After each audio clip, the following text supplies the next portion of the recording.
বাংলাদেশের প্রধান নির্বাচনী আইন গণপ্রতিনিধিত্ব আদেশের ২৭-এর ১ ধারার মাধ্যমে বিভিন্ন দেশে বসবাসরত বাংলাদেশি ভোটারদেরকে ডাকযোগে ব্যালটে ভোট দেওয়ার অধিকার দেওয়া হয়েছে। ২০০৮ সালে এই আইনে অধিকার দেওয়ার বছরেও প্রবাসীদের জন্য কখনোই পোস্টাল ভোটিং ব্যবস্থায় ভোট গ্রহণে কার্যকর কোনো উদ্যোগ গ্রহণ করা হয়নি। ২০০৮ থেকে ২৪ সাল পর্যন্ত গত প্রায় দেড় যুগেও বাংলাদেশের কোনো প্রবাসী ভোটার ভোট দিতে পারেননি। ২০০৮ সালে আইনি বিধান করার আগে তৎকালীন দুইজন নির্বাচন কমিশনার প্রবাসী বাংলাদেশিদের সঙ্গে এ বিষয়ে আলোচনা করতে যুক্তরাজ্য সফর করেছিলেন। সে সময় বেশিরভাগ প্রবাসী বাংলাদেশি দূতাবাসে ভোট কেন্দ্র স্থাপন করে ব্যক্তিগতভাবে ভোট প্রদানের প্রক্রিয়া চালু করার পরামর্শ দিয়েছিলেন, কিন্তু পররাষ্ট্র মন্ত্রণালয়ের অসহযোগিতার কারণে এই প্রচেষ্টা আলোর মুখ দেখেনি। বর্তমানে আলোচনায় আছে প্রবাসীদের প্রক্সি ভোটিং, পোস্টাল ভোটিং এবং অনলাইন ভোটিং, কিন্তু শেষ পর্যন্ত কোন পদ্ধতি আলোর মুখ দেখবে কিংবা আদৌ প্রবাসীদের ভোটাধিকার নিশ্চিত করা যাবে কিনা আজকের ভোটের ট্রেনে কথা বলবো সেই প্রসঙ্গে। দর্শক, স্বাগত জানাচ্ছি নির্বাচন নিয়ে এখন টেলিভিশনের নিয়মিত আয়োজন ভোটের ট্রেনে। পুরো এই আয়োজন জুড়ে আপনাদের সঙ্গে আছি আমি বেলায়েত হোসাইন। ভোটের ট্রেনের আজকের পর্বে যেহেতু আমরা প্রবাসী ভোটাধিকার নিয়ে কথা বলবো, সেজন্য আমাদের সঙ্গে আলোচনার জন্য স্টুডিওতে যুক্ত হয়েছেন জাতীয় পরিচয় নিবন্ধন অনুবিভাগ এনআইডির মহাপরিচালক এস.এম. হুমায়ুন কবির। আমাদের সঙ্গে অনলাইনে যুক্ত আছেন নির্বাচন বিশ্লেষক ডক্টর তোফায়েল আহমেদ। আপনাদের দুজনকেই স্বাগত জানাচ্ছি ভোটের ট্রেনের আজকের পর্বে। আমরা আজকে আলোচনা করব প্রবাসীদের ভোটাধিকার নিয়ে। নানা সময় ধরে এই বিষয় নিয়ে আলোচনা হচ্ছে, নানা বিষয় কথা হচ্ছে। প্রবাসীরা এই যে যুগ যুগ পেরিয়ে গেল, প্রবাসীরা বাংলাদেশের রেমিটেন্স পাঠাচ্ছে, রেমিটেন্স যোদ্ধা বলা হয় তাদের, কারণে বাংলাদেশের অর্থনীতির চাকা সচল রয়েছে। তাদের ভোটাধিকারটি এখনও নিশ্চিত হয়নি, সে বিষয়ে আমরা আলোচনা করব। তবে তার আগে দেখে নিতে চাই আমরা বাংলাদেশের পৃথিবীর কোন কোন দেশে কিভাবে বাংলাদেশি প্রবাসীরা রয়েছেন, আমরা সেই পরিসংখ্যানটা একটু দেখে নিতে চাই। পৃথিবীতে এখন পর্যন্ত আমরা যতটুকু জানি প্রায় ১.৫ কোটির মতো, সর্বশেষ হিসাব আমরা যেটি দেখছি ১,৪০,০০,০০০-এরও বেশি প্রবাসী বাংলাদেশি বিশ্বের বিভিন্ন দেশে ছড়িয়ে ছিটিয়ে আছেন। এর মধ্যে উত্তর আমেরিকায় রয়েছেন প্রায় ১৩,৮২,০০০, দক্ষিণ আমেরিকায় রয়েছেন প্রায় ৩,০০০ জন, মধ্যপ্রাচ্যে আছেন প্রায় ৮০ লাখ বাংলাদেশি, ইউরোপে আছেন প্রায় ২০ লাখ বাংলাদেশি, দক্ষিণ পূর্ব এশিয়া আছেন প্রায় ১৭ লাখ বাংলাদেশি, আফ্রিকায় আছেন প্রায় ৩ লাখ বাংলাদেশি, ওশেনিয়া আছেন প্রায় ১,৩০,০০০ বাংলাদেশি, দক্ষিণ এশিয়ায় রয়েছেন প্রায় ১ লাখ বাংলাদেশি, পূর্ব এশিয়ার দেশগুলোতে প্রায় ৮০,০০০ বাংলাদেশি রয়েছেন। এর বাইরেও বিভিন্ন দেশে বিভিন্ন অঞ্চলে প্রবাসী বাংলাদেশিরা রয়েছেন, যারা মাথার ঘাম পায়ে ফেলে হাজার হাজার কিলোমিটার দূর থেকে বাংলাদেশের অর্থনীতির চাকাকে সচল রাখছে। আমরা তাদের ভোটাধিকার নিয়ে আজকে কথা বলবো। আমরা শুরুতেই জাতীয় পরিচয় নিবন্ধন বিভাগের মহাপরিচালক, আপনার কাছে একটু চলে যেতে চাই। আপনি তো ভোটাধিকার নিয়ে বা সারা বাংলাদেশের ভোটাধিকার নিয়ে আপনি কাজ করছেন। প্রবাসীদের ভোটাধিকার দেওয়ার যে প্রক্রিয়া, সেটি এখন অগ্রগতিটা কোন জায়গায় আছে? প্রথমে আপনাকে সময় টেলিভিশনের অসংখ্য যারা দর্শক শ্রোতা রয়েছেন তাদেরকে, এবং প্রবাসী যারা দেখছেন, যাদের উদ্দেশ্যে আজকের এই অনুষ্ঠান, তাদেরকে আমি ধন্যবাদ এবং কৃতজ্ঞতা জানাচ্ছি। এবং তারপরে যেটা বলতে চাচ্ছি সেটা হচ্ছে যে আপনি যদি প্রবাসীদেরকে ভোটার করতে চান, তাহলে তো প্রথমে আপনাকে তাদেরকে ভোটার হতে হবে। প্রবাসে এমন অনেক লোক আছেন যারা এখনও ভোটার হননি এবং ভোটার হওয়ার সুযোগও পাননি। হয়তো জীবনের কোনো এক সময় জীবনের প্রয়োজনে দেশ ছেড়ে চলে গেছেন, কিন্তু সেখান থেকে আর ফিরে আসেননি এবং ভোটার হতে পারেননি। তো নির্বাচন কমিশন থেকে প্রথমেই যে উদ্যোগটা নেওয়া হয়েছে সেটা হচ্ছে যে প্রবাসে যারা ভোটার হয়ে গেছেন এবং ভোটার আছেন তাদের বিষয়ে তো কোনো অসুবিধা নাই, কিন্তু যারা ভোটার হতে পারেননি তাদেরকে যেন ভোটার করা যায়। এবং এই ভোটার করার প্রক্রিয়াই মূলত প্রায় 40টা দেশ আপনার চিন্তা করা হয়েছে। আপনি যেমনটা বলছিলেন, পৃথিবীর বিভিন্ন দেশে আমাদের বাংলাদেশিরা, যাদেরকে আপনি রেমিটেন্স যোদ্ধা বলছেন, আমিও তাই বলি, তো তারা ছড়িয়ে ছিটিয়ে আছেন। তো তাদেরকে যদি আমরা ভোটার না করি তাহলে তো তাদেরকে আমরা ভোটের সাথে সম্পৃক্ত করতে পারবো না। সেজন্যে ইতোমধ্যেই 9টি দেশে ভোটারের কার্যক্রম শুরু হয়েছে, কিন্তু অনেক প্রবাসী এখনও জানেন না যে বিভিন্ন দেশে আমাদের দূতাবাসগুলোতে তাদেরকে ভোটার বানানো হচ্ছে। এটা যোগাযোগের একটা বিষয় থাকতে পারে। আর একটা বিষয় হচ্ছে, যারা হয়তো জানেন কিন্তু যেইখানে দূতাবাস সেখান থেকে হয়তো অনেক দূরে থাকেন, সেই জন্য হয়তো তারা আসতে পারছেন না, সেই জন্য হয়তো তারা ভোটার হতে পারছেন না। তো ইতিমধ্যেই আমরা 9টি দেশে ভোটারের রেজিস্ট্রেশনের কাজ শুরু করেছি। একটি দেশে এ মাসেই হতে যাচ্ছে ইনশাআল্লাহ, জাপানে শুরু হবে খুব শিগগিরই, এবং এটা আরও একটু আগে হওয়ার কথা ছিল, কিন্তু জাপানের কিছু টেকনিক্যাল সমস্যা থাকবার কারণে আমাদের একটু বিলম্ব হয়েছে। আমরা আশা করছি আগামী মাসের হয়তো 2 সপ্তাহের মধ্যে, এটা প্রথম 2 সপ্তাহের মধ্যে এটা হয়ে যাবে। আমি আপনার কাছে আবারও আলোচনায় ফিরবো। আমি একটু আমাদের অতিথির সঙ্গে যুক্ত হতে চাই, ডক্টর তোফায়েল আহমেদ, নির্বাচন বিশ্লেষক। স্যার, আপনার কাছে প্রশ্ন রাখতে চাই, এর আগেও বিভিন্ন সময় আপনার সঙ্গে আমার এই প্রবাসীদের ভোটাধিকার নিয়ে অনেকবারই কথা হয়েছে। আপনিও নানা সময় বলেছিলেন যে আমাদের আসলে প্রবাসীদের রেমিটেন্সটা পেতে ভালো লাগে, কিন্তু তাদেরকে ভোট দেওয়ার অধিকার দেওয়ার ব্যাপারে আমরা কেউ আসলে সেই অর্থে সচেতন না।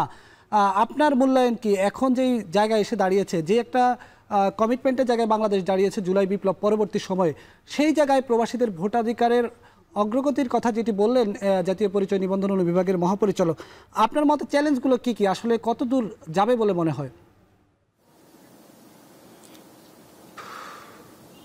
ধন্যবাদ আপনাকে। এটা আমাকে নির্বাচন বিশ্লেষক বলছেন, আমি নির্বাচন বিশ্লেষক না। আসলে আমি নির্বাচন ব্যবস্থা সংস্কার কমিশনের মেম্বার ছিলাম। ওই কমিশনের প্রতিবেদনের মধ্যে প্রবাসীদের ভোটাধিকার দেওয়ার বিষয়ে কিছু সুনির্দিষ্ট সুপারিশ আছে, এবং সেই সুপারিশের সাথে আপনি যুক্ত করলেন, এটা সংশোধন হয়েছে কিনা আমি জানি না, যেটা গণপ্রতিনিধিত্ব আদেশ, এর সংশোধন হয়ে থাকলে ভালো। আমাদের ওখানে পোস্টাল ব্যালটের সিস্টেম আছে। সেই পোস্টাল ব্যালটে আমরা প্রবাসীদেরকে অন্তর্ভুক্ত করতে পারি কিনা বা কোন সিস্টেমে করব, এই সিদ্ধান্তটা কি পরিষ্কারভাবে কি হয়েছে এটা তো এখনো জানতে পারছি না। কারণ প্রবাসীরা ভোটার হয়েছেন বা হন নাই, না হলে কেন হন নাই, এবং এই সময়ের মধ্যে কি এত, আজকে এই সরকার এসছেন আজকে 7 বছর, কতদিন হলো, জুলাই থেকে জুলাই 1 বছর চলে গেল, তাই না? এতদিনের মধ্যে ভোটার না হলে এখন যে সময় আছে সেই সময়ের মধ্যে কি সম্ভব কিনা আমি খুব সন্দিহান। কারণ যেটা আপনি বলেছেন প্রথমে প্রারম্ভিক বক্তব্যে, এরা আমাদের মিশনে এসে, দূতাবাসে এসে ভোটার হবেন, এটা আশা করছি কেন আমরা? আর ভোটার হয়ে গেছেন মানে জন্ম নিবন্ধন কার্ড যদি বেসিস ধরা হয়, এদের বেশিরভাগই জন্ম নিবন্ধন কার্ড নাই, তাদের কাছে আছে একটা পাসপোর্ট। এই পাসপোর্টের ভিত্তিতে যদি তাদেরকে সহজ পন্থায় ভোটাধিকার দেওয়া হয়, তাহলে তাদের বেশিরভাগ লোক ভোট দিতে পারবে। যদি জন্ম নিবন্ধন কার্ড এবং অন্যান্য অনেক কিছুই আপনি দাবি করেন, আর এখান থেকে লোক যাবেন, তাদেরকে ভোটার করবেন, এগুলো করে ভোটার হওয়া খুব ডিফিকাল্ট হবে। কারণ বাংলাদেশে থাকলে ভোটার করার জন্য প্রত্যেকের বাড়ি বাড়ি যায়, কারা ভলান্টিয়াররা যায়, তাই না? আমাদের যেমন মালয়েশিয়াতে বাংলাদেশে বহু ছাত্রছাত্রী আছে, তারা রিমোট এলাকাতে গিয়ে যদি জন্ম নিবন্ধন বা পাসপোর্ট দেখে ভোটাধিকার করার একটা সিস্টেম চালু করা হয়, এটা নিমেষে, এটা খুব কম সময়ে করা সম্ভব। আর ইউরোপের দেশগুলোতে হয়তো অনলাইনেও কিন্তু দূতাবাসগুলো ভোটাধিকার দিতে পারে, করতে পারে, কারণ ওখানে অনেক সুবিধা আছে। আবার মিডল ইস্টের দেশগুলোতে খুব সহজ না। মিডল ইস্টের দেশগুলোতে তারা নিজেদের মধ্যে ভোট নাই, যাদের নিজেদের মধ্যে ভোটের কোনো সিস্টেম নাই, তারা ভোটের এত গুরুত্ব দিয়ে এটা সরকারগুলো ওখানকার কোঅপারেশন করবে না। কিন্তু ইউরোপ বা যেসব দেশে নির্বাচন আছে সেই সব দেশে কিন্তু অনেকভাবে সরকারের সহযোগিতা নিয়ে, প্রবাসীদের সহযোগিতা নিয়ে, প্রবাসী ছাত্রছাত্রীদের সহযোগিতা নিয়ে দ্রুত ভোটার করা যায়। তো এটা করার জন্য আমি বলবো একটা অন্যতম ইনস্ট্রুমেন্ট হবে পাসপোর্ট। কারণ তাকে যদি অন্য ইনস্ট্রুমেন্ট চান, আপনি অন্যান্য প্রমাণ দলিল চান, সেটা সে দিতে পারবে না। দিতে গেলে সে অসামঞ্জস্যপূর্ণ হবে। অসামঞ্জস্যপূর্ণ হলে তার চাকরি থাকবে না, চাকরি না থাকলে সে ভোট দিতে যাবে না, কারণ চাকরিটা তার কাছে মেইন। যে চাকরি খোয়া কেউ ভোট দিবে না। সুতরাং তার চাকরিটা রেখে যদি ভোটের অধিকার দেওয়ার প্রশ্ন আসে, তাহলে একটা ভোটার করার একমাত্র দলিল হবে তার পাসপোর্ট, এবং পাসপোর্টটা নবায়িত হোক, পাসপোর্টটা আমাদের দূতাবাস চেক করুক, পাসপোর্টের ভিত্তিতে ভোটার দেওয়া হোক। আর ভোটটা নেবেন কিভাবে সেটা আরেকটা প্রশ্ন। ভোটটা কি পোস্টাল ব্যালট দিয়ে নেবেন, কি এম্বাসিগুলো কি বিভিন্ন জায়গায় বুথ স্থাপন করবে, নাকি তারা এম্বাসিতে এসে ভোট দিবেন, নাকি তারা পোস্টাল ব্যালটে পোস্টের মাধ্যমে বাই পোস্টে এম্বাসিকে দিবেন, এম্বাসি এগুলো যার যার কনস্টিটুয়েন্সিতে পাঠিয়ে দিবে। এটা কি করবেন? এগুলো কিন্তু পরিষ্কার করেন না জাতিকে, এবং ওই যারা ভোট দিবেন তাদেরকেও পরিষ্কার করা হয়নি। তো এটা এতদিন পর্যন্ত না হলে এটা কখন হবে? আমি এখানে শেষ করছি। ধন্যবাদ স্যার, আপনি আমাদের সঙ্গে একটু যুক্ত থাকেন। আমি জাতীয় পরিচয় নিবন্ধন বিভাগের মহাপরিচালকের কাছে আরেকবার যেতে চাই। যেই প্রসঙ্গটি আসলে উঠছে, আসলে ভোটার হওয়ার জন্য অনেকগুলা ক্রাইটেরিয়া ফুলফিল করা লাগে, অনেকগুলা শর্ত পূরণ করা লাগে।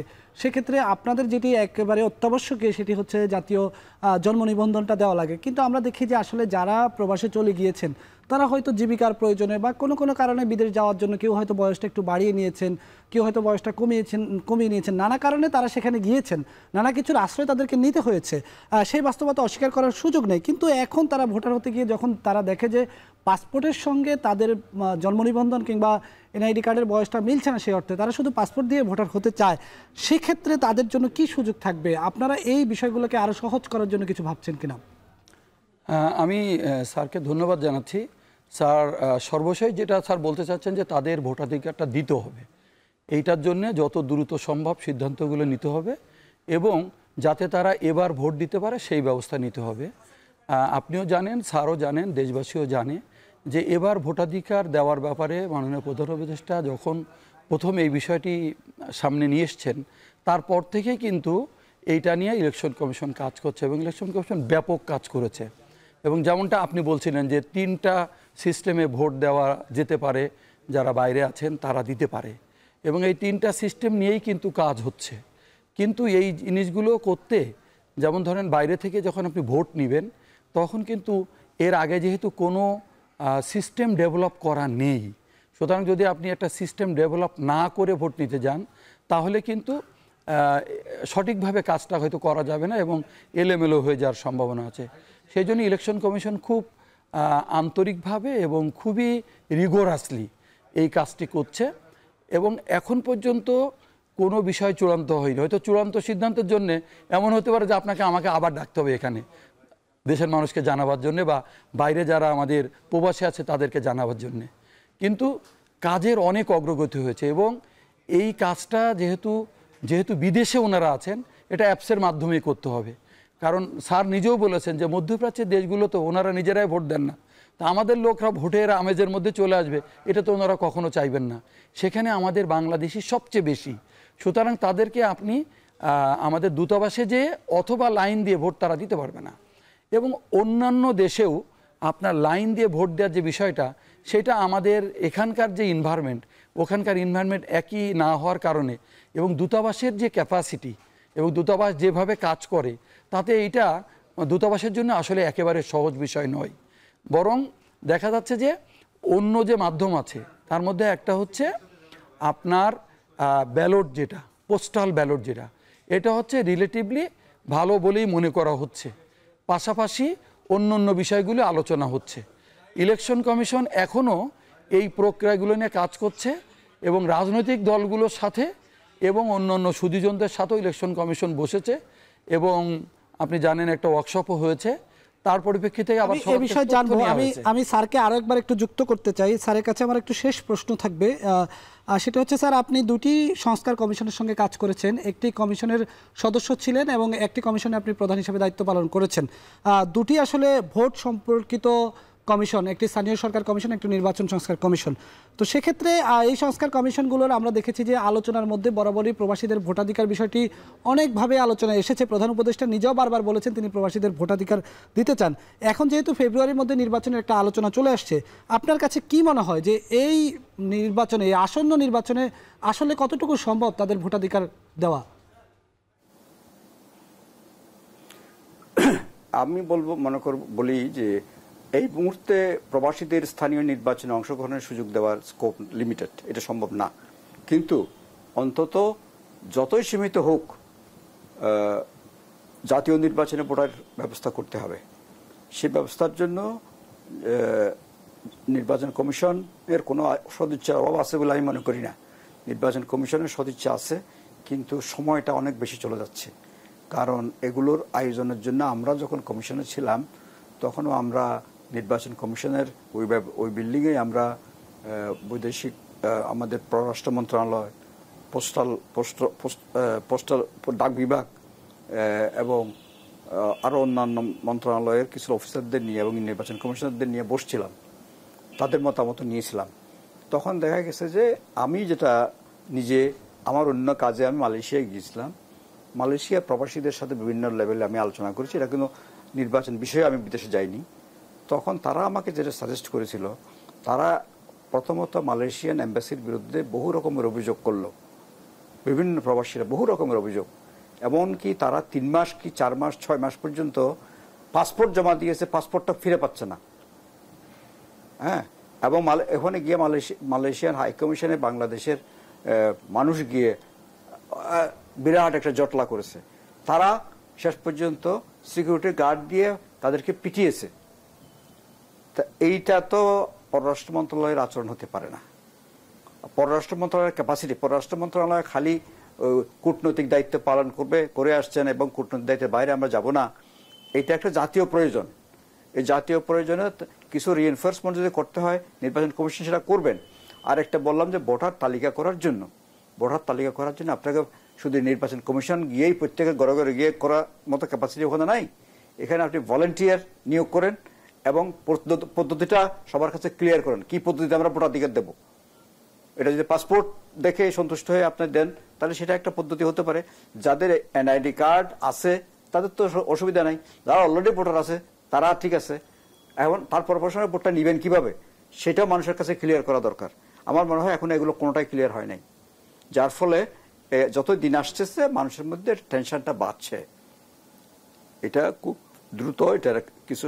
এখন আমি বলবো না যে এই যে আগামী নির্বাচনেই সমস্ত 100% প্রবাসীদের আপনি ভোটাধিকারের আওতায় আনতে পারবেন, কিন্তু কিছু দেশে সম্ভব, আর কিছু দেশে হয়তো অনেক বেশি সমস্যা থাকতে পারে। তো সেগুলো ক্লিয়ার করে দিন মানুষের কাছে যে এই দেশে এই সমস্যার কারণে আমরা একটু পাচ্ছি, এই দেশে এই সব সুবিধা থাকার কারণে আমরা এত পার্সেন্টকে আনতে পারবো। এগুলো তো আমি 1 মাস 2 মাসের মধ্যে ক্লিয়ার করে দেওয়া উচিত।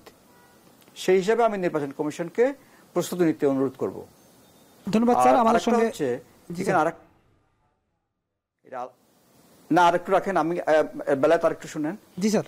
পোস্টাল ব্যালট সিস্টেম যেটা, সেটা কিন্তু দেশের ভিতরে যারা আছেন তারাও পোস্টাল ব্যালটে ভোট দেওয়ার অধিকার রাখে। যারা নির্বাচন কেন্দ্রে যেতে পারেন না, অসুস্থ, দূরবর্তী জায়গায় অবস্থান করেন, তাদের জন্য তো পোস্টাল ব্যালটের সিস্টেম থাকা দরকার। সেটা ভাবা হচ্ছে না কেন? সেটাও তো আইনের মধ্যে সংশোধন করে এটা আনা দরকার। RICL TMX, যুগের পর যুগ স্থাপনা থাকে মজবুত। VRM প্রযুক্তির RICL TMX। আমাদের সঙ্গে যুক্ত আছেন জাতীয় পরিচয় নিবন্ধন অনুবিভাগের মহাপরিচালক SM হুমায়ুন কবির। আপনার সঙ্গে আমরা প্রবাসীদের ভোটাধিকার নিয়ে আলোচনা করছিলাম, তবে আলোচনা আমরা আবারও যাব। তবে আমরা এর আগে একটু দেখে নিতে চাই যে আসলে পৃথিবীর বিভিন্ন দেশে ভোটাধিকারের যে প্রবাসী ভোটাধিকারের যে চিত্র, সেটি আমরা একটু দেখে নিতে চাই। আমরা যদি দেখি যে স্লোভাকিয়ায় 93.80% প্রবাসীরা ভোট দিচ্ছেন। রাশিয়ায় সবচেয়ে বেশি 98.02% প্রবাসীরা ভোট দিচ্ছেন। গুয়াতেমালায় 1.15% প্রবাসীরা ভোটাধিকার প্রয়োগ করতে পারছেন বা প্রবাসীদের ভোটদানের হার। পর্তুগালে 1.88%, আর্জেন্টিনায় 2.79%, আলজেরিয়ায় 4.68%, ইউক্রেনে 7.27%। এর বাইরে আমরা আরেকটি জিনিস একটু দেখতে চাই যে আসলে কোন দেশে কিভাবে ভোট দেওয়া হয়, প্রবাসীদের ভোট কিভাবে নেওয়া হয়। মালয়েশিয়ায় পোস্টাল ব্যালটের মাধ্যমে প্রবাসীদের ভোট নেওয়া হয়। সিঙ্গাপুরে ব্যক্তিগতভাবে হাজির হয়ে তারা হয়তো দূতাবাসে গিয়ে দেন কিংবা পোস্টাল ব্যালটের মাধ্যমে দেওয়ার সুযোগ থাকে। ইন্দোনেশিয়ায় ব্যক্তিগতভাবে হাজির হয়ে কিংবা মোবাইল ব্যালটের মাধ্যমে তারা ভোটদান করেন। থাইল্যান্ডে ব্যক্তিগতভাবে হাজির হয়ে আগাম ভোটিংয়ের মাধ্যমে তারা ভোটাধিকার প্রয়োগ করেন। ফিলিপাইনে ব্যক্তিগতভাবে হাজির হয়ে কিংবা পোস্টাল ব্যালট কিংবা ইন্টারনেট ভোটিংয়ের মাধ্যমে তারা তাদের ভোটাধিকার প্রয়োগ করেন। এই যে 5 দেশের কথা আমি বললাম, এই 5 দেশে প্রবাসীদের ভোট প্রদানের হার আলাদাভাবে 35% মতো। এটি আমরা বৈশ্বিক একটা চিত্র দেখলাম। আপনার কি আশা যে বাংলাদেশে আসলে আমরা তো এখানে আমরা কয়েকটা পদ্ধতি নিয়ে আলোচনা করলাম। বাংলাদেশে প্রক্সি ভোটিংয়ের কথা বলা হচ্ছে। প্রক্সি ভোটিং তো আমরা কোনো দেশে শুনিনি, সেক্ষেত্রে এটা নিয়ে বিশ্বাসযোগ্যতারও একটা ব্যাপার আছে। এটা নিয়ে আসলে কি ভাবছে নির্বাচন কমিশন? যেহেতু নির্বাচন কমিশন এখনও কোনো সিদ্ধান্ত গ্রহণ করেনি, সেজন্য আমি আসলে এই বিষয়টা এখানে ক্লিয়ার করতে পারছি না। তবে আমি নির্বাচন কমিশনের এই কর্মকাণ্ডের সাথে যেটুকু জড়িত আছি, আমি খুবই ভালোভাবে লক্ষ্য করছি যে নির্বাচন কমিশন থেকে সবগুলো প্রক্রিয়া যেটা পৃথিবীর বিভিন্ন দেশে হয়, আমরা প্রায় 100-র উপরে দেশ থেকে কিভাবে কোথায় ভোট হয় সেগুলো আমরা কালেক্ট করার চেষ্টা করেছি এবং ওইগুলোর আলোকেই কিন্তু এই প্রসিডিওরগুলো চিন্তা করা হয়েছে। কিন্তু যেহেতু বাংলাদেশ আগে কখনোই এই ভোটটা দেয় নাই এবং যেন তেন করে যদি করা হয় তাহলে তো এটা আসলে মানে ভালোর চেয়ে খারাপই হবে। সেই জন্য নির্বাচন কমিশন খুবই আন্তরিকভাবে এবং খুবই গোছালোভাবে কাজটা করতে চাচ্ছে। আমি মোটামুটি আশাবাদী যে নির্বাচন কমিশন যেটুকু এগিয়েছে, নীতিগত সিদ্ধান্তগুলো হয়ে গেলেই খুব ভালোভাবে আমরা ভোট নিতে পারবো। কিন্তু কতটা দেশে পারবো, কতটুকু সম্ভব হবে এটা কিন্তু এই মুহূর্তে বলা যাচ্ছে না।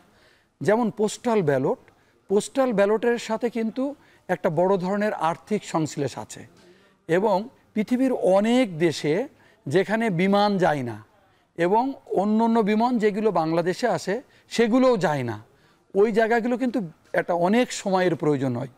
তো আমাদের দেশের ভোটের যে সিস্টেম, সেই সিস্টেমে দেখা যায় যে যদি পোস্টাল ব্যালটের ব্যবস্থা করতে হয় তাহলে এখানে নির্বাচন হয়ে যাবে কিন্তু ওই ব্যালটটা এসে পৌঁছাবে না। আর আমরা ওভারঅল একটা চেক করে দেখেছি যে পোস্টাল ব্যালট যেটা হয় এর প্রায় 50%। ব্যালট প্রসঙ্গে আমরা আলোচনায় ফিরবো, তবে তার আগে একটু প্রবাসীদের কথা আমরা একটু শুনতে চাই, যাদেরকে নিয়ে এত আলোচনা। মালয়েশিয়া থেকে আমাদের সহকর্মী শাহরিয়ার তারিক সেখানকার প্রবাসীদের সঙ্গে কথা বলেছেন, তারা তাদের ভোটাধিকার নিয়ে কথা বলছেন, আমরা একটু সেটাই দেখে নিতে চাই। ভোটের ট্রেনে যুক্ত হচ্ছি মালয়েশিয়ার রাজধানী কুয়ালালামপুর থেকে। আমি শাহরিয়ার তারেক। বিশ্বের বিভিন্ন প্রান্তে বসবাসকারী বাংলাদেশি প্রবাসীর সংখ্যা প্রায় 1.5 কোটি। তাদের পাঠানো রেমিটেন্সে ঘুরে দাঁড়িয়েছে গ্রামীণ অর্থনীতি, গুরুত্বপূর্ণ ভূমিকা রাখছে জাতীয় অর্থনীতিতেও। কিন্তু জনপ্রতিনিধি নির্বাচনের ক্ষেত্রে সে সকল প্রবাসীরা তাদের যে সাংবিধানিক অধিকার ভোট দেয়া থেকে বঞ্চিত যুগের পর যুগ। কি বলছেন মালয়েশিয়া প্রবাসীরা তাদের ভোটাধিকার নিয়ে, শুনবো সেসব কথা। আমরা রেমিটেন্স প্রেরণের মাধ্যমে একটা গুরুত্বপূর্ণ ভূমিকা রাখছি বাংলাদেশের অর্থনীতিতে। এইবারের যে ভোটটা হচ্ছে এই ভোটে যেন প্রবাসীরা অংশগ্রহণ করতে পারে এবং আমরা যেন বিদেশ থেকে এই পার্লামেন্টের ভোটে অংশগ্রহণ করতে পারি। আমাদেরকে রেমিটেন্স যোদ্ধা বলা হয়, কিন্তু সেটা মুখে মুখে, বাস্তবে কিন্তু কিছুই না। আমার যে একটা সাংবিধানিক অধিকার আছে, সেই অধিকার থেকে কিন্তু আমরা বঞ্চিত। আমরা যখন প্রবাসে চলে আসি আমরা কিন্তু আসলে আমরা কোনো ভোট দিতে পারি না। আমাদের সমস্যা কিন্তু প্রচুর। পাসপোর্ট শুরু করা থেকে বিদেশে আসা, কাজ পাওয়া, পাসপোর্ট বানানো, নবায়ন করা, প্রচুর সমস্যা। বিভিন্ন সোশ্যাল মিডিয়ায় বিভিন্ন চ্যানেলে কিন্তু আমাদের সমস্যা প্রতিদিনই দেখতেছেন, কিন্তু সমস্যা সমাধানের জন্য কেউ আসে না। এই সমস্যা শুধু শুনবেই, তারা সমাধান করবে না, কারণ আমাদের কোনো প্রতিনিধিত্ব নাই। আমরা প্রবাসীরা আমরা হয়েছি মনে করেন আগাছা, আমাদের টাকা পয়সা নিয়ে বাংলাদেশ চলে, অথচ বাংলাদেশ আমাদের জন্য কিছুই করে না। বাংলাদেশের যত রাজনীতিবিদ আছে তারা বাংলাদেশে শুধু প্রতিশ্রুতি দেয়, প্রবাসীদের কোনো প্রতিশ্রুতি দেয় না, কারণ প্রবাসীদের কাছ থেকে তাদের কোনো চাওয়া নাই, তাদের কোনো ভোট নাই। যেহেতু তারা ভোট নাই, তাদের কথা শোনারও কোনো প্রয়োজন নাই। যদি ভবিষ্যতে আমাদের ভোটের অধিকার আমরা ফিরে পাই, আমাদের প্রতিনিধি আমরা বাছাই করতে পারি, তখন বাংলাদেশের প্রত্যেকটা রাজনীতিবিদ আমাদের কথা শুনতে রাজি হইব, আমাদের জন্য আগাই আসবে। আমাদের সমস্যা তখনই সমাধান হইব যখন আমরা ভোট দিতে পারবো। কোনো প্রতিনিধিকে ভোট দিতে পারি না, যার কারণে কোনো রাজনীতিবিদদের কাছে আমরা কিন্তু মূল্যহীন, আমাদের কোনো মূল্য নেই তাদের কাছে। সো আমাদের যে সাংবিধানিক যে অধিকারটা আছে, আমরা যদি এই আপনার এই যে জাতীয় যে নির্বাচন আছে, নির্বাচনে যে আমরা প্রবাসীরা ভোট দিতে পারি, সেটা সরাসরি হোক, হাইকমিশনের মাধ্যমে অথবা অনলাইনে হোক, যে আমরা ভোটটা দিতে পারি, তাহলে আমি মনে করি যে বাংলাদেশের রাজনীতিবিদদের কাছে প্রবাসীদের যে ভূমিকাটা আছে এটা গুরুত্ব পাবে এবং ওনাদের কাছেও আমরা মূল্যায়ন হব বলে আমরা আশা করি আর কি। দাঁড়িয়ে আছি রাজধানী কুয়ালালামপুরের অন্যতম প্রবাসী অধ্যুষিত একটি অঞ্চল মসজিদ ইন্ডিয়া। ঠিক এখানকার আশেপাশে অন্তত লাখখানিক প্রবাসী বাংলাদেশি তারা এখানে বসবাস করেন। তারা আসলে তাদের সারাদিনের যে কর্মব্যস্ততা সেটি শেষ করে যখন বিভিন্ন রেস্টুরেন্ট বা দোকানপাটে যান, তখন কিন্তু তারা বিভিন্ন খোঁজ গল্পের পাশাপাশি বিভিন্ন বিষয় নিয়ে আসলে আলোচনা করে থাকেন। তবে সাম্প্রতিক বিষয়ে তাদের যে আলোচনা, সেখানে সবচেয়ে বেশি যে গুরুত্ব পাচ্ছে যে ত্রয়োদশ সংসদ নির্বাচন অনুষ্ঠিত হবে বাংলাদেশে, সেই নির্বাচন ঘিরে কিন্তু প্রবাসীদের বিভিন্ন কথা আছে। তারা আসলে তাদের যে ভোটাধিকার প্রয়োগ করতে পারেন না, সেটা নিয়ে আসলে তাদের বিভিন্ন আক্ষেপের কথা তারা বিভিন্ন সময় জানিয়ে থাকেন। আজকে এই অঞ্চলে যে সকল প্রবাসী বাংলাদেশিরা আছেন তাদের কাছ থেকে আসলে তাদের যে ভোটাধিকার প্রয়োগের যে বিষয় এবং ত্রয়োদশ সংসদ নির্বাচন নিয়ে তাদের কি ভাবনা, সেসব বিষয় নিয়ে আমরা কয়েকজন প্রবাসীর সঙ্গে কথা বলবো। আমি মালয়েশিয়াতে আসছি 15-16 বছর যাবৎ। আমি ছুটিতে 1 মাস 2 মাস গিয়ে থাকি। ওই সময়ে আমি ভোটারশিপে আমি নাম দিতে পারি নাই, আমি ভোটাধিকার হতে পারি নাই। আমি অনেক চেষ্টা করেছি ভোটাধিকার হওয়ার জন্য, কারণ ভোটাধিকার না হলে তো দেশে কোনো মূল্য নেই, মানুষের মূল্য করবে না। সেই জন্য আমি অনেক চেষ্টা করেছি, কিন্তু আমার চেষ্টা সফল হয় নাই। কিন্তু সবারই আক্ষেপ যে আমরা প্রবাসী থেকে বাংলাদেশ নাগরিক হইয়া আমরা ভোট দিতে পারি না। তো মাননীয় ডক্টর ইউনূস সাহেব উনি সুস্থ নির্বাচন করব প্রতিশ্রুতি দিচ্ছে, জনগণের কাছে কইছে যে আমি সুস্থ নির্বাচন করে দেব। তো ডক্টর ইউনূস সাহেবের কাছে আমাদের আবেদন প্রবাসীর পক্ষ থেকে যেন ডক্টর ইউনূস সাহেব প্রবাসে যারা থাকে তাদের ভোটটা যাতে দিতে পারে। প্রবাসীদের ভোটাধিকার নিয়ে অতীতে নানা প্রতিশ্রুতি এলেও এর বাস্তবতা দেখেননি প্রবাসীরা। তাই প্রবাসীদের চাওয়া অন্তত অন্তর্বর্তী সরকার প্রবাসীদের ভোট দেওয়ার সুযোগ তৈরি করার মাধ্যমে অন্তত একটি নজির স্থাপন করবেন। মালয়েশিয়ার কুয়ালালামপুর থেকে এই ছিল আমার কাছে। মাননীয় মহাপরিচালক, আপনি নিশ্চয়ই শুনেছেন যে আসলে প্রবাসীরা তাদের আক্ষেপের কথাগুলো বলছেন। একজন কিন্তু বলেই ফেলেছেন যে আসলে তাদের অনেকগুলো সমস্যা আছে, সেই সমস্যাগুলো কেউই সমাধান করছে না, কারণ তাদের কাছে যে যেতে হবে রাজনীতিবিদদের সেটির প্রয়োজনীয়তাই নাই, কারণ তাদের কোনো ভোটাধিকার নাই। ফলে তাদের ভোটাধিকার প্রয়োগের মাধ্যমেই কিন্তু নাগরিক হিসাবে তাদের যে অধিকারগুলো সেগুলো নিশ্চিত হবে। আপনি পোস্টাল ব্যালট নিয়ে কথা বলছিলেন, সব মিলে আসলে কি মনে হয় তাদের এই আক্ষেপ কতটা ঘুচাতে পারবেন আপনারা? দেখেন, আমি একজন সরকারি কর্মচারী। আমি একজন সরকারি কর্মচারী হিসেবে যখন আমি এগুলো শুনি তখন আমি খুব কষ্ট পাই এবং লজ্জাও পাই। কারণ আমরা যেই সেবাটা মানুষের কাছে পৌঁছে নিয়ে যাওয়ার কথা ছিল আমরা সেটা দিতে পারি না, এটা হচ্ছে আমাদের জন্য দুর্ভাগ্য আর কি। এবং আমি বলবো যে গত 53 বছর ধরে আমরা শুধু বঞ্চিতই হয়েছি বা আমাদের জনগণ শুধু বঞ্চিতই হয়েছে। আমার মনে হয় ডক্টর ইউনূস স্যারের এখনকার যে সময়, আপনারাও সাক্ষী যে পরিস্থিতির অনেক উন্নতি হয়েছে। এখন কিন্তু লোকজন আগের যে কোনো সময় তুলনায় কিছুটা হলেও সেবা পাচ্ছে। বিদেশে যেহেতু আমরা সরাসরি কাজ করি না এবং বিদেশে আমাদের যে জনবল আছে তার পরিমাণ আমি যতটুকু জানি অনেক কম, এবং আমাদের এখানে আমরা যেভাবে অভ্যস্ত ওনারা ওইভাবে অভ্যস্তও নন। সেই কারণে আমাদের নাগরিকদের অনেক কষ্ট হয়, যেটা আমাদের জন্য কষ্টকর।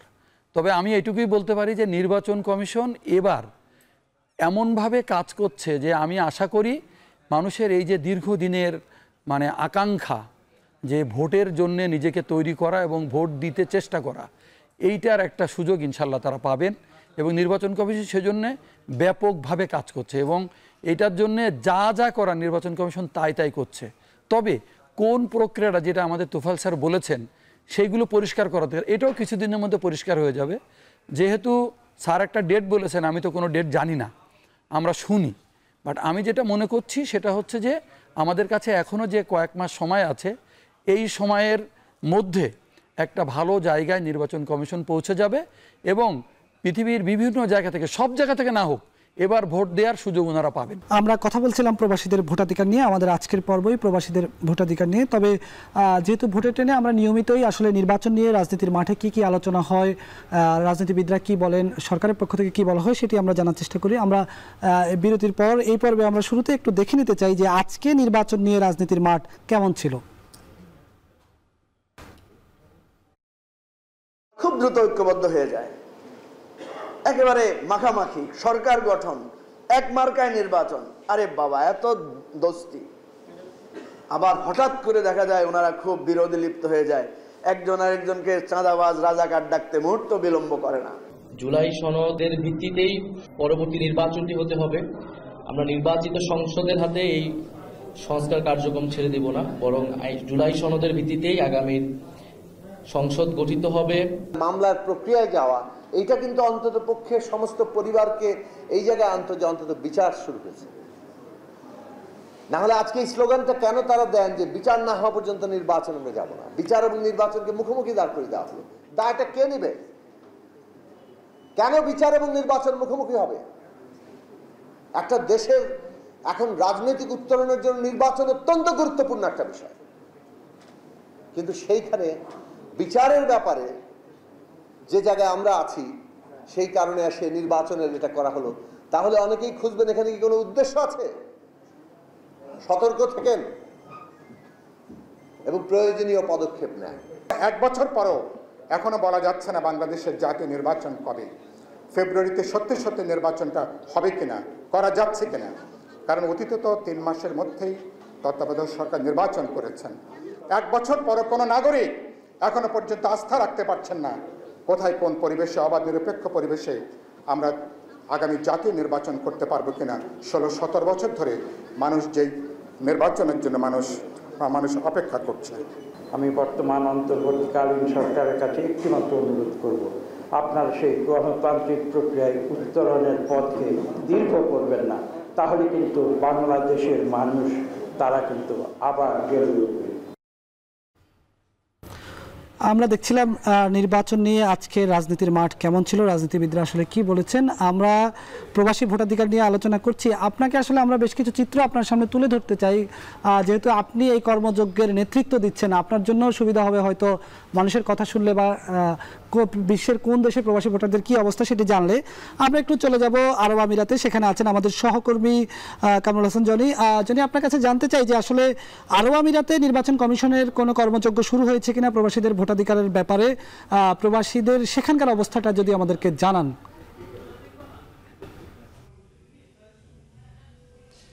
ধন্যবাদ বেলায়েত। আসলে আপনাকে আমি জানাতে চাই যে গত 2 বছর আগে অর্থাৎ 2023 সালের জুন মাসে কিন্তু এখানে সর্বপ্রথম এনআইডি কার্যক্রম শুরু করেছে, যেটাকে আমরা আসলে ভোটার হালনাগাদ কিংবা ভোটার নিবন্ধন বলে থাকি। এই কার্যক্রম যখন থেকে শুরু করেছে এ পর্যন্ত আমরা যতটুকু দেখেছি, দুবাই, বাংলাদেশ কনসুলেট এবং আবুধাবি যে দূতাবাস আছে, দুটো মিশনে মিলে প্রায় 16,000 প্রবাসী বাংলাদেশি তাদের ভোটার নিবন্ধন অথবা যে এনআইডি কার্যক্রম সেটির জন্য বায়োমেট্রিক সম্পন্ন করেছেন এবং ইতিমধ্যে বেশিরভাগ প্রবাসী বাংলাদেশি তাদের এনআইডিটা হাতে পেয়েছেন। তবে আমরা যতটুকু আলোচনা করে দেখেছি যে ভোট প্রদান কিংবা যে ভোটিং পদ্ধতি সেটা নিয়ে এখনো পর্যন্ত নির্বাচন কমিশন কোনো ধরনের কোনো পন্থা বা কোনো প্রক্রিয়ার কথা এখনো পর্যন্ত উন্মুক্ত করেনি কিংবা প্রবাসীদেরকে জানায়নি। তবে প্রবাসীরা অপেক্ষায় আছে যে ডিজিটাল যে প্ল্যাটফর্ম আছে কিংবা পোস্টাল ব্যালট আগে এক সময় প্রচলিত ছিল, যদিও সেখানে খুব বেশি সাড়া পড়েনি। তবে পোস্টাল ব্যালট কিংবা ডিজিটাল প্ল্যাটফর্ম অথবা কূটনৈতিক যে মিশন আছে, কূটনৈতিক মিশনের মাধ্যমেও ভোট গ্রহণের কথা প্রবাসীরা বলছেন। এবং সবচেয়ে গুরুত্বপূর্ণ যেটি বলছেন যে অনলাইন ভোটিং সিস্টেম যদি চালু করতে পারে, সেক্ষেত্রে প্রবাসীরা যেই অসুবিধার কথা লক্ষ্য করছেন কিংবা যে ত্রুটির কথা বলছেন বা আশঙ্কা করছেন, সেটি হচ্ছে অনলাইনে যদি ভোটিং পদ্ধতি শুরু করতে চায় সেক্ষেত্রে নিরাপত্তার যে বিষয়টা থাকবে বা ভোটার হওয়ার যে যাচাই বাছাই করবে বা তথ্যের যেই যাচাই বাছাই থাকবে সেখানে কোনো জালিয়াতি হবে কিনা কিংবা ভোট দিতে গেলে হ্যাকিংয়ের শিকার হবে কিনা, এগুলো কিন্তু প্রবাসীরা আসলে এখনো পর্যন্ত আলোচনায় রাখছেন। তবে আমরা যতটুকু দেখেছি যে সবাই কিন্তু এখনো উৎফুল্ল যে আসলে সরকার কতটুকু চেষ্টা করলে কিংবা নির্বাচন কমিশন কতটুকু চেষ্টা করলে যে ভোট গ্রহণের সঠিক একটা। ধন্যবাদ কামরুল হাসান জনি। কামরুল হাসান জনি যেটি বলছিলেন যে আসলে অনলাইন ভোটিং সিস্টেমটা চালু করা যায় কিনা সেটি হলে হয়তো অনেকের সুবিধা হবে। পোস্টাল ব্যালট অনেক সময় আপনি নিজেও বলছিলেন এটি ব্যয় সাপেক্ষ বিষয়, সেটা নিয়েও আমরা আপনার সঙ্গে আলোচনা করব। তবে তার আগে একটু যুক্তরাষ্ট্রে চলে যেতে চাই। সেখানে আছেন আমাদের সহকর্মী আব্দুল আহাদ। আব্দুল আহাদ, যুক্তরাষ্ট্রে অনেক প্রবাসী বাংলাদেশি থাকেন, কি অবস্থা? তারা আসলে বাংলাদেশের এই যে আসন্ন নির্বাচন, সেই নির্বাচনে তারা ভোটাধিকার প্রয়োগ করতে চান কিনা, সেক্ষেত্রে তাদের ভোটাধিকার নিশ্চিতে কতটুকু কার্যক্রম এগিয়েছে, কি বলছেন সেখানকার প্রবাসীরা? হ্যাঁ বেলায়েত, আপনি যেমনটি বলছিলেন যে সামনে যে নির্বাচনটি হচ্ছে সেই নির্বাচনে যুক্তরাষ্ট্রে যারা প্রবাসী আছেন তারা যাতে ভোট দিতে পারেন এই জন্য এখানে নানা তৎপরতা চালিয়ে যাচ্ছেন। বিভিন্ন জায়গায় সভা হচ্ছে, সেমিনার হচ্ছে এবং সেই সব প্রোগ্রাম থেকে তারা দাবি জানাচ্ছেন এবার অন্তত প্রবাসীদেরকে অর্থাৎ যুক্তরাষ্ট্রের প্রবাসীদেরকে ভোটাধিকারে ভোট গ্রহণে তাদেরকে সুযোগ দেয়া। আপনারা জানেন যে বাংলাদেশের স্বাধীনতা যুদ্ধ থেকে শুরু করে 24-এর যে স্বৈরাচারের পতন, এই প্রত্যেকটা আন্দোলনে প্রবাসীরা গুরুত্বপূর্ণ ভূমিকা রেখেছেন। এই যে 24 সালে যে স্বৈরাচারের পতন হয়েছে, এর আগে আমরা রেমিটেন্স শাটডাউন করেছিলাম, যে কারণে বাংলাদেশ সরকার বিপদে পড়ে গিয়েছিল। আপনারা জানেন যে বাংলাদেশের অর্থনীতি থেকে শুরু করে সবকিছু কিন্তু মূল চালিকা শক্তি হচ্ছেন এখানকার প্রবাসীরা।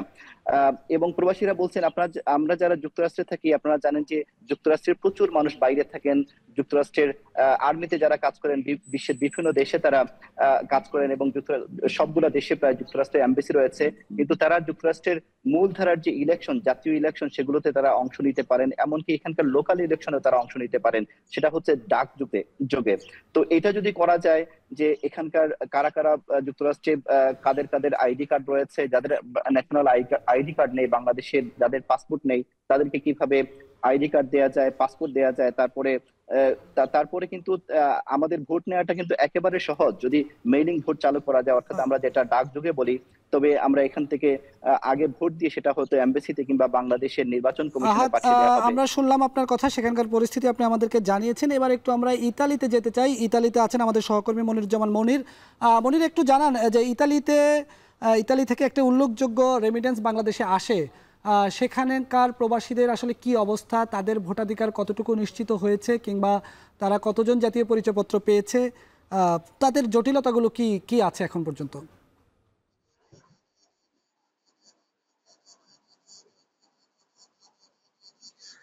বেলায়েত, আপনি জানেন যে ইতালিতে প্রায় 2.5 লাখের মতো প্রবাসী বাংলাদেশি আছে, নিয়মিত অনিয়মিত সব মিলিয়ে। আর আরেকটি বিষয় সেটি হচ্ছে যে এই 2.5 লাখের মধ্যে শুধুমাত্র 2,500 এই এনআইডি বা ভোটার হিসেবে যে আবেদন, সেটি আবেদন তারা করেছে। আর এখানে আরেকটি বিষয় সেটি হচ্ছে যে অনেকেই বাংলাদেশ থেকে কিন্তু এই এনআইডি করে আসছে, অর্থাৎ ভোটের যে ভোটার কার্ড সেটা তারা করে আসছে। অনেকে আবার অনেক জটিলতার মধ্যেও পড়েছে যে ইতালি থেকে এই এনআইডি সংশোধনের এখন পর্যন্ত কোনো এখনো সুবিধা নেই যে সংশোধন করতে পারবে। অনেক ক্ষেত্রে দেখা যাচ্ছে যে তাদের নামে সাথে পাসপোর্টের নামের অনেক গরমিল থাকাতে তারা এই অসুবিধাটার মধ্যে পড়তে যাচ্ছে। তবে তারা জানিয়েছে যে এই সমস্যাটা যদি সমাধান করা যায়, এই ইতালি থেকে যদি এনআইডি সংশোধন করা যায়, তাহলে ভোটার সংখ্যা আরো বাড়বে এবং অনেকে উৎসাহিত হবে বাংলাদেশের এই গণতন্ত্রে অবদান রাখার জন্য। অনেকের সাথে আমি কথা বলছি, এই দূতাবাসে যে তথ্যটি দিয়েছে যে 2,500 যে আবেদন তারা পেয়েছে, সেটাও আস্তে আস্তে চলছে। কিন্তু জটিলতাটা হচ্ছে যে বাংলাদেশের ক্ষেত্রে অনেক যে পেপারস গুলো চাই, সেখানে সহজে কিন্তু এই এনআইডি করতে পারছে না। এখানে জন্ম নিবন্ধনের মাধ্যমে এনআইডি করা যাচ্ছে, তবে বাংলাদেশে অনেক ধরনের যে পেপারগুলো চাওয়া হচ্ছে। বিভিন্ন দেশ থেকে আমাদের প্রতিনিধিরা কথা বলছিলেন, তারা জানাচ্ছিলেন যে সেখানকার ভোটাধিকার নিশ্চিতের এখনো কতটুকু কার্যক্রম এগিয়েছে। নানা ধরনের প্রত্যাশার কথা বলা হচ্ছে, অনেকে পোস্টাল ব্যালটের সমস্যার কথা বলছে, অনলাইন ভোটিং এর কথা বলছে। আপনি যদি একটু সহজে সর্বশেষ এটি আপনার কাছে আমার জানার সংক্ষিপ্তভাবে একটু বলে দেন যে আসলে কোন পদ্ধতিতে তারা ভোটার হতে পারবে, যদি একটু জনসচেতনতার জন্য আপনি বলেন। আমি এই সুযোগে 2-3টা বিষয় একটু বলে রাখতে চাই, কারণ এই আলোচনা তো আসলে এখনই শেষ হয়ে যাবে তা না। মানে প্রবাস থেকে যারা এটা শুনছেন এবং যারা হয়তো এটা প্রচার করতে পারবেন, তাদের কাছে আমার অনুরোধ থাকবে যে আপনারা এটার দিকে একটু নজর রাখবেন, আপনারা খেয়াল রাখবেন। কারণ একটা অনলাইন রেজিস্ট্রেশনের বিষয় কিন্তু থাকবে। প্রক্রিয়া যেটাই হোক, যে 3টা পদ্ধতি এখানে আলোচনা হয়েছে, যে পদ্ধতিতেই হোক অনলাইন একটা রেজিস্ট্রেশনের বিষয় কিন্তু থাকবে। তো প্রথমে এই অনলাইন রেজিস্ট্রেশন করতে যেন ওনারা ভুল না করেন। এটা একটা অ্যাপ ডেভেলপ করা হবে। একটু আমি আপনাকে থামাই, সেটি হচ্ছে যে অনেকে বলছেন, আমরা একটা জরিপে দেখেছি যে 87% মানুষ বায়োমেট্রিক প্রক্রিয়ায় অংশ নিতে চান না, নানা ধরনের সক্রিয় নন বায়োমেট্রিক প্রক্রিয়া। এই সমস্যাগুলোকে আপনারা কিভাবে সমাধান করবেন? আমার কাছে যে তথ্য আছে তাতে ফিগারটা এরকম নয়। আমি যেটুকু তথ্য পেয়েছি, বাংলাদেশে যেটা হয় সেটা তো আপনি জানেন। আমি আপনাকে একটু যদি বলি তাহলে একটু সুবিধা হবে। আমি একটা ফিগার আপনাকে দেই, তাহলে আর একটু পরিষ্কার হয়ে যাবে জিনিসটা। সেটা হচ্ছে, আমরা এ পর্যন্ত বাইরে যারা ভোটার হওয়ার জন্য চেষ্টা করেছেন তাদের সংখ্যা প্রায় 50। আমি সংখ্যাটা স্পেসিফিক বলছি না। এবং এর মধ্যে বায়োমেট্রিক্স দিয়েছেন 50,000। হ্যাঁ, এর মধ্যে বায়োমেট্রিক্স অলরেডি দিয়েছেন 30,000। আচ্ছা, তার মানে কি 50,000 এ 30,000, তাহলে আপনি বুঝতে পারছেন যে এটা 60% অলরেডি বায়োমেট্রিক্স দিয়েছেন। এবং এই প্রক্রিয়াটাকে আরো সহজ করা যায় কিভাবে? প্রক্রিয়াটা আসলে অনেক সহজ, কিন্তু যেটা হয়েছে যে আমার ধারণা যে যিনি ভোটার হবেন উনি যদি একটু চেষ্টা করেন, যেমন ওই যে বললাম যে 50,000 কিন্তু আবেদন পেয়েছি, ওনারা কিন্তু অনলাইনে আবেদন করেছেন, কিন্তু বায়োমেট্রিক্স দিয়েছেন 30,000-এর মতো। তাহলে বাকিরা কিন্তু বায়োমেট্রিক্স দিলে এই সবাই প্রায় ভোটার হয়ে যেত। একটা প্রবলেম আছে, আপনারা জানেন যে বাংলাদেশের নামে কিছু অন্য দেশের মানুষ বিদেশে রয়েছে যারা বাংলাদেশের পাসপোর্টধারী, এবং প্রায় ধারণা করা হয় যে এটার সংখ্যা বেশ বেশি।